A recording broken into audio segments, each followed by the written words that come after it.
Hello and good evening. You are watching Newsplus this Friday. My name is Faith Nyaude. Thank you so much for joining us. Here are the stories making the headlines tonight.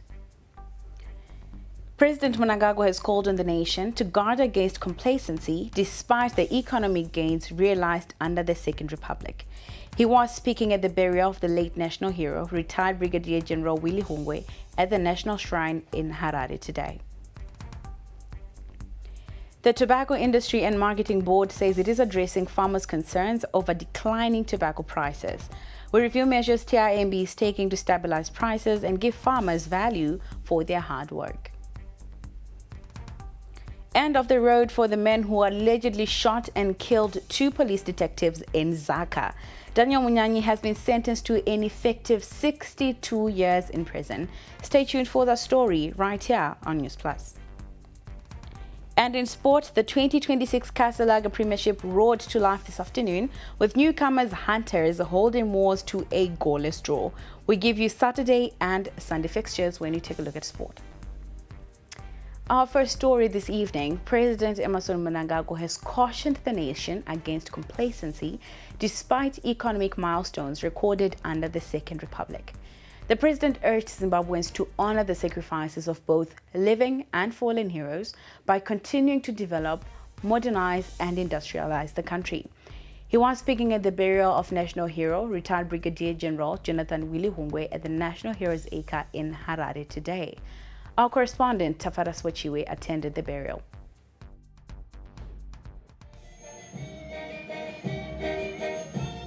In his address, President Mnangagwa highlighted notable economic achievements under the Second Republic, but warned that the progress should not lead to complacency as the country continues pursuing its development agenda. I commend you, my fellow citizens, for your resilience, and our economy is on the rise.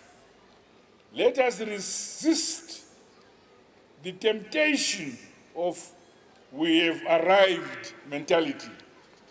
The president said the sacrifices made by the heroes of the liberation struggle must inspire the current generation to continue building a prosperous nation. As we mourn this, his passing on, we also rekindle our resolve to develop, modernize, and industrialize our motherland, Zimbabwe. I call upon all our people at every level to close ranks and work with greater unity. He described the late Brigadier General retired Jonathan Willie Hungwe as a unifier and dedicated patriot who served the country with distinction. The late Brigadier General retired Hungwe will be remembered as a unifier, an astute and a disciplined leader, a decorated general officer. Speaking on behalf of the family, sister to the late hero, Edna Hungwe, expressed gratitude to the government for conferring national hero status on her brother. She said the late Brigadier General Hungwe was a hard-working man who instilled discipline and patriotism in his children. The late Jonathan Hungwe was a renowned range farmer who was defined by hard work, integrity, and discipline, and he nurtured his children to follow his example.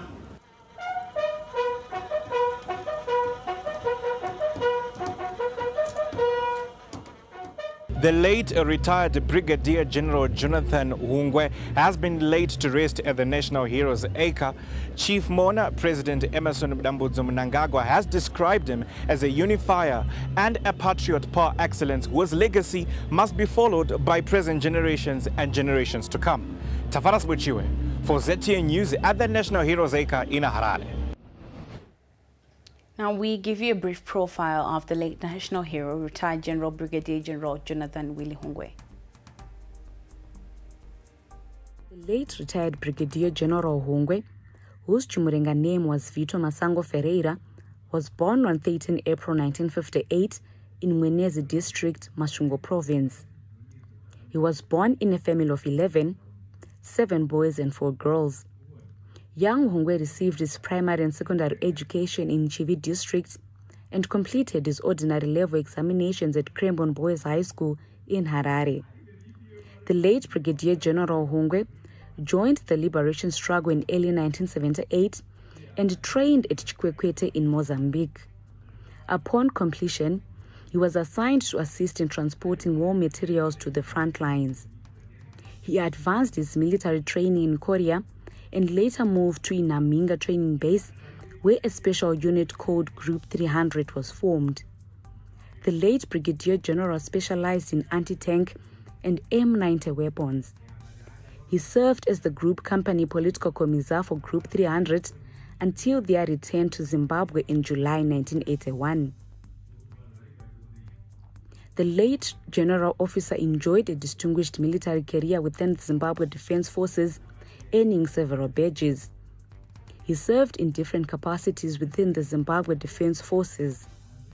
The late retired Brigadier General Hungwe retired from the force on 13 April 2024. He is survived by wife Susan, Nee Muridzo Hungwe, and 7 children.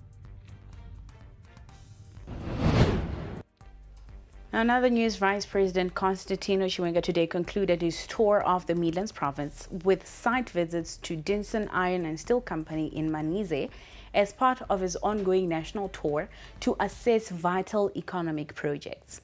The tour is part of a nationwide program to assess strategic economic projects and their contribution to the national economy.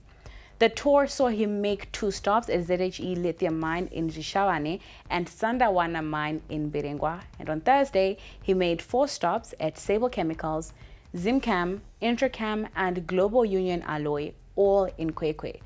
The visits follow earlier tours in Matabeleland South, Matabeleland North, and Bulawayo Province last year.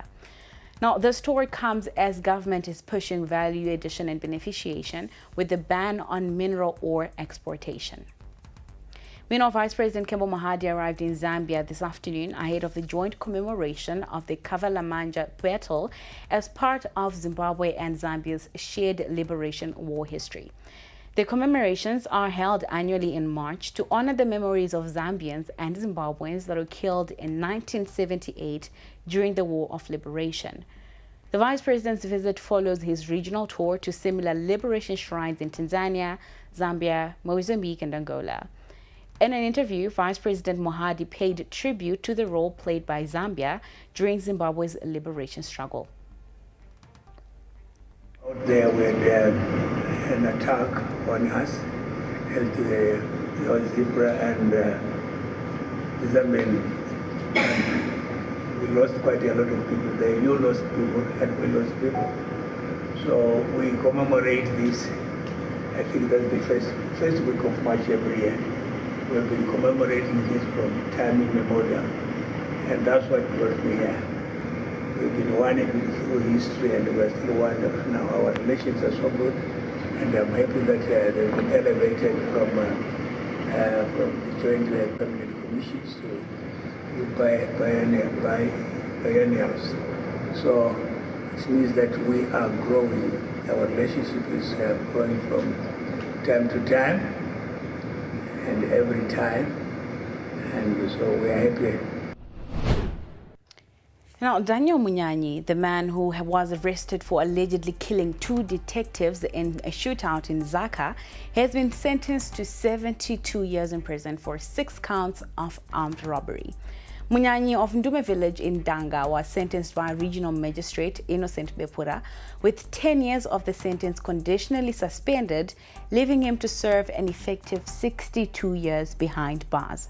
Munyanyi will be 112 years old when the sentence expires in 2088.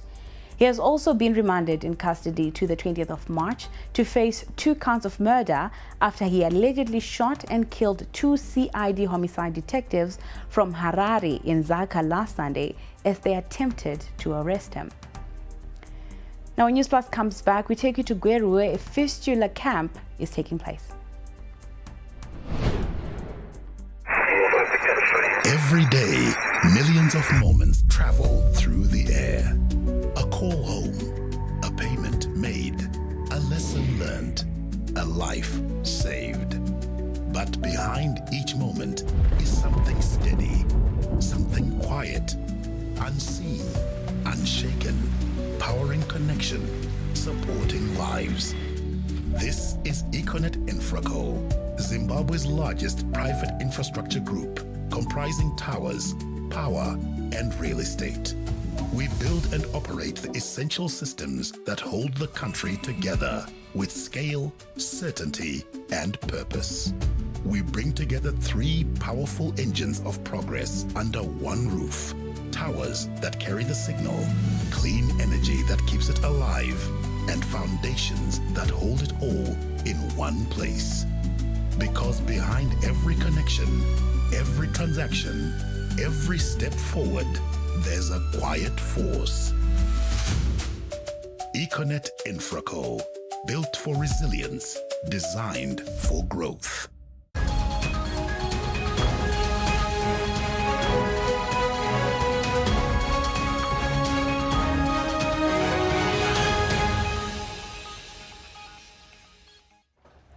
Welcome back. Thank you so much for staying with us. You are still watching Newsplus. Now, Gweru Provincial Hospital is holding its first free obstetric fistula repair surgery camp, offering hope to women living with devastating birth injuries. The camp is providing life-changing reconstructive surgeries and specialized care to women who have endured years of incontinence, stigma, and social isolation due to obstetric fistula. The fistula camp is part of maternal health interventions being implemented by the Ministry of Health and Childcare, supported by UNFPA under the Health Resilience Fund, with funding from the governments of Britain and Ireland, as well as the European Union and Archimedes. Our correspondent Mirai Singo gives us more in this report. At least 45 women are said to receive free obstetric fistula repair surgeries at Gweru Provincial Hospital during the facility's first fistula camp. The condition, often caused by prolonged obstructed labor, leaves women leaking urine or stool and facing stigma and isolation. Behind me is the theater where the life-changing, dignity-restoring surgeries are taking place. For 67-year-old Gogo Esther Matlaba from Chipinge, this surgery is more than a procedure. She has lived with obstetric fistula for decades. Ndinoona ngati zviri kuchinja ngoti pandakatogara pana ndaiti magara ndaitana ndaitoona patodzare mvura ndatamudziya nditomuruka ndotodise machira peshe pananga ndatohamba ndaise jira. 28-year-old Violet Muronga lost her baby after prolonged labor and was left with the devastating injuries that forced her to abandon her vending business. Asi kusvika kwatikazoita panapa ndakatozonotsa zvatakawanda madzimai tine dambudziko iri. Kana kuva neconfidence chaiwo unotopedzera watozonoti hausi wega. Kanti ndine chimbokurudziro vana madzimai vanenge vasangana nedambudziko iri kuti handiko kuguma kweupenyu, zvinhu zvinogadzirika. According to the latest Zimbabwe Demographic Health Survey, Zimbabwe has a backlog of 15,000 fistula cases, with at least 2,000 women having benefited from free repairs since 2015. Midlands Provincial Medical Director Dr. Mary Muchekeza says this camp will help reduce the backlog of surgeries. So the fistula camp that is going on, just to give you a background, is a camp that is meant to repair an opening between the bladder and the vagina, whereas we end up having urine oozing out of the vagina. The two organs are not naturally meant to connect, but they end up connecting because of the challenges that we get in the communities where women labor maybe at home for too long, or they labor before they get to our facilities for too long. And when they are putting pressure on the bladder, it ends up losing blood. Apart from restoring dignity, the camps have helped in skills and knowledge transfer. The hope is that government and its partners will sustain such dignity-restoring surgeries. Other countries who are experienced in operating on patients who have obstetric fistula. Obviously, they are more skilled, they are more experienced, and their success rate is way higher. Hope and dignity has been restored for these women here. This marks a new start for these women whose life has been socially isolated and confined to their homes. Reporting for ZTN Prime, I am Mirira Nsingo in Gweru. Now, still with our focus on health matters, Bulawayo Province has only 2 specialist psychiatrists serving a population of more than 600,000. A situation health authorities say has made it critical to train more frontline workers in mental health care. 48 health workers have now graduated under the World Health Organization's Mental Health Gap Action Program at Ingutsheni Central Hospital as part of efforts to plug the gaps. Bulawayo's mental health care system continues to face a major capacity challenge, with only 2 specialist psychiatrists available to serve the entire province. Health authorities say this shortage has made it essential to equip frontline health workers with the skills to detect and manage mental health conditions at primary care level. To bridge the gap, 48 health workers graduated under the World Health Organization's Mental Health Gap Action Program at Ingutsheni Central Hospital. The initiative is being implemented through a partnership between the Ministry of Health and Childcare and the UK-based East London NHS Foundation Trust. Ingutsheni Central Hospital Chief Medical Officer Dr. Nemache Mawere says the training program is critical in strengthening mental health services across the country. The mental health gap means there's a gap in knowledge of what the other healthcare workers who are not specialized in mental health. So you find when there's this gap, people are struggling with mental health clients and they end up just referring them to Ingutsheni. Bulawayo Provincial Medical Director Dr. Matthew Siam Chembu says the training will equip health workers with tools to screen and assess patients for depression and other mental health challenges at primary care level.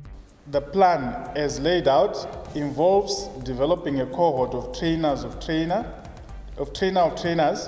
TOTs, who will cascade training to the frontline healthcare workers who had no prior training in mental health.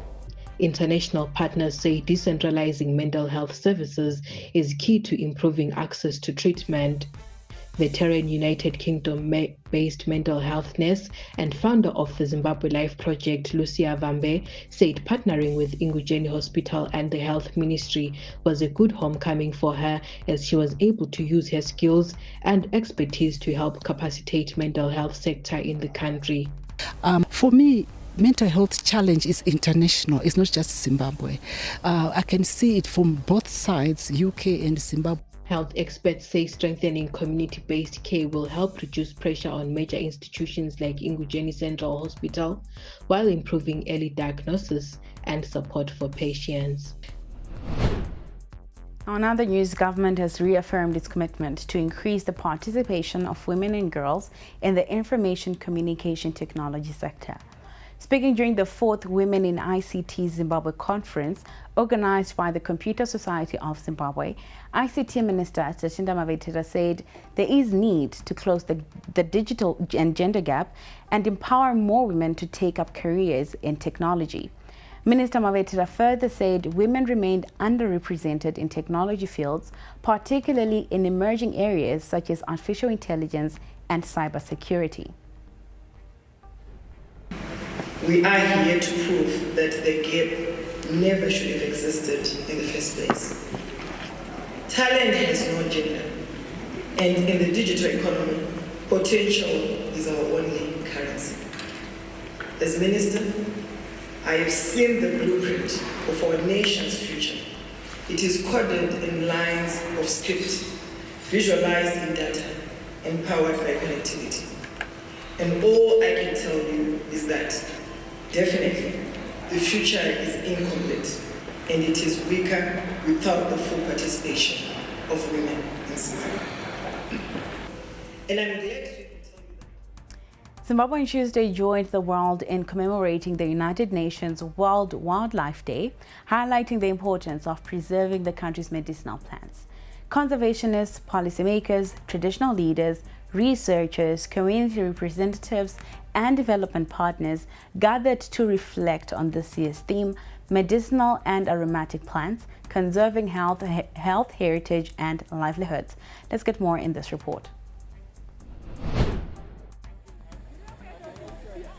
Medicinal and aromatic plants have been a part of traditional and modern medicine systems worldwide, passed on from one generation to another. The 2026 World Wildlife Theme, Medicinal and Aromatic Plants, Conserving Health, Heritage and Livelihoods, highlights the importance of preserving these natural resources. So we have this belief that if we protect the areas where you find elephants, you are also protecting these medicinal plants and also the aromatic plants. And it's actually good for us as a country because this is where 50% of our medicines are coming from. Plants such as moringa and mutamba fruit, among others, are said to be rich in nutrients, antioxidants, and health benefits. And during the COVID era, many turned to herbal medicines containing flus and colds. Okay, scientifically kanonzi Clematis brachiata. Common name kanzi traveler's joy. Kakawanda in this area. The World Wildlife theme also aligns with the promotion of the biodiversity economy under the National Development Strategy 2, NDS2. This section of wildlife is very important because we believe that plants of medicinal value are at the backbone of the pharmaceutical industry, a very important cog in the healthcare, especially primary healthcare provision in the country.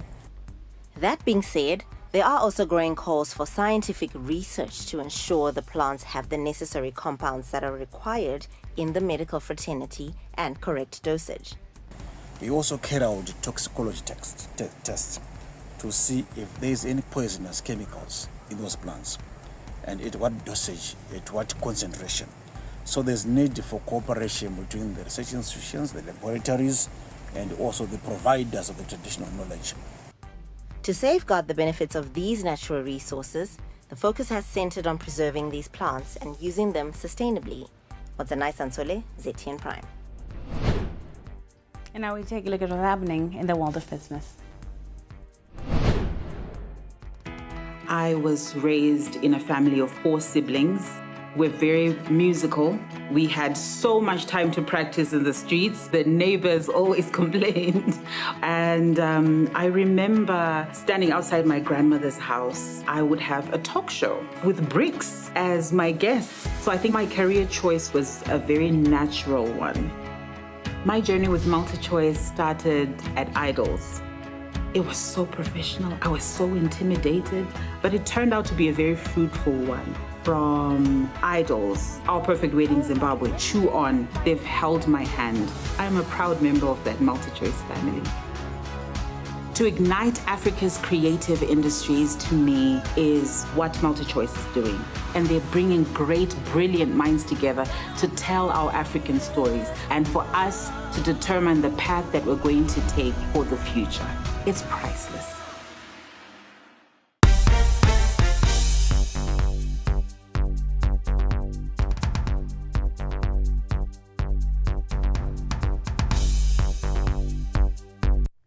Welcome back. You are still watching Newsplus. Now, when I look at business tonight, the Tobacco Industry and Marketing Board says it is addressing concerns over declining tobacco prices attributed to oversupply on the global market.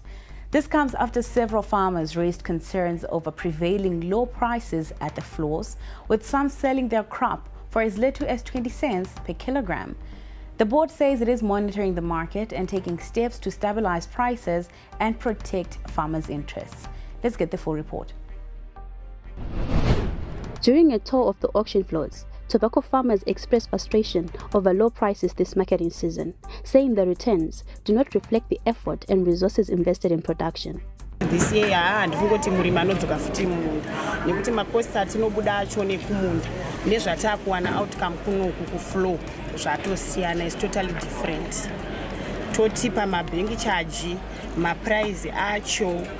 Farmers have appealed to government for support, including subsidies, to cushion them from losses. They say urgent intervention is needed to protect their livelihoods and sustain tobacco production. Subsidize our farmers, 50 cents. Back price is going for 45 how do In a statement posted on Facebook, the Tobacco Industry Marketing Board said it is aware of the farmers' concerns. The board said the prices are beginning to stabilize as more buyers enter the market, increasing competition at the auction floors.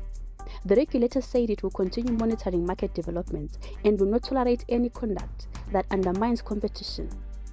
Authorities say they will continue tracking the marketing season to ensure fair pricing and improved market conditions. For ZTM Prime, I am Mashudu Mambo in Harare. And now we take a look at some sporting action. Good evening and welcome to the greatest show on earth. This is a people's game. They will be bubbling about this one for weeks and months to come. Let's go!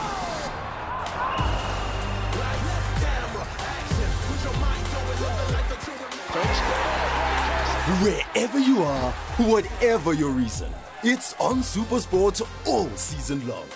Reconnect and stay connected to DSTV Compact and get the best football on us.